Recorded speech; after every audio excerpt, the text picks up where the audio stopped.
But let us look at the situation within Gaza right now. The Palestinian Energy Authority says the territory's only power station will run out of fuel within hours. That's just one indicator of the widening humanitarian crisis Iris was speaking of that's affecting Gaza and its population of 2.3 million in a very tight, dense space. Food is running out. Infrastructure has been widely destroyed. Canada and other countries are pledging humanitarian aid, but those efforts are being complicated by the presence of Hamas and the desire to ensure aid only reaches civilians in such desperate need. Hillary Johnstone in Ottawa looking at that part of the story. Big picture, I mean, Iris was talking about some of it, Hillary, but give us really a full appreciation of the humanitarian situation on the ground in Gaza. Well, Heather, some of the numbers that the United Nations has just released really paint quite a dire picture of what is happening at this moment inside Gaza. So more than 175,000 people who have been internally displaced. We know that a number of UN schools have now been hit, have been impacted. 2 of those schools just recently. That brings the total of UN installations within Gaza to 20 that have now been damaged or destroyed. Of course, that's going to complicate efforts to get help to people who need it. You've started to hear stories about bakeries that have closed because there are simply no supplies for them to be able to produce any sort of bread or anything that they can then sell to people. So food shortages, water shortages. There are concerns about lack of sanitation, about sewers backing up, no access to potable water, the fact that that could possibly spread disease. Very, very dire situation inside Gaza right now. What we've heard from the World Food Program is that they are prepared to feed some 800,000 people. They're saying as many as 1 million people don't currently have access to water or food. They say at this point they've distributed bread to about 73,000 people, but of course 73,000 people not even close to the 800,000 or so that they say that need it desperately at this point. So for more on the situation, we spoke with the International Federation of the Red Cross and Red Crescent. Here's a little bit of what we heard.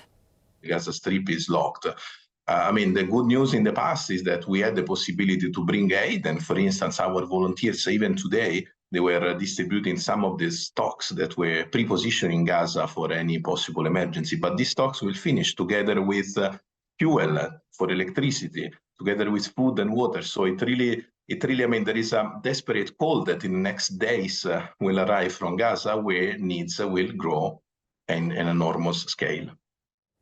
Heather, you mentioned there off the top some of the aid that Canada has pledged. And what we've heard from the Office of the International Development Minister, Ahmed Hussein, is that Canada will have no contact with Hamas. That is the policy, or any terrorist organization, saying that $55 million that they spend on aid to both Gaza and the West Bank every year, that they will work with some of their existing partners, some of these aid organizations and agencies, to make sure that that money gets directly to the people who need it and not into the hands of possible terrorists. You were listening, Hillary, as I was, to Iris say that she anticipates the humanitarian crisis will really hit even before any ground assault begins. That's how quickly the situation is deteriorating. What are experts and officials saying about what could happen if help doesn't arrive soon? Well, they're saying that things are only going to get worse. We've been showing some of those live images of what the situation looks like already. Of course, we know that with that looming threat of a possible ground invasion, that some of those images, that things might get worse, that things might deteriorate even more, even further at this point. We've been hearing from people who are inside Gaza as well, saying that at this point they only have 3 or 4 hours of electricity every day. Of course, we were just hearing about the threat that might be cut off completely at some point. We've been speaking with someone who is inside, a resident of Gaza. Here's a bit of what we're hearing. What is happening is a collective punishment against more than 2 million Palestinians in the Gaza Strip. Netanyahu and the Israeli army is asking the Palestinians to get out of Gaza. That is unbelievable. That is unrealistic. 2 million people are trapped between the Israelis from one side and the Egyptians, who are not going to allow 2 million people to move into their own territory. It's so horrific, so terrible. I've never seen something like this in all of my life. And Heather, the other thing we're hearing about are medical supply shortages, or even just the fact that these hospitals don't even always have access to clean water or to electricity. So, of course, something that we will continue to monitor throughout the morning.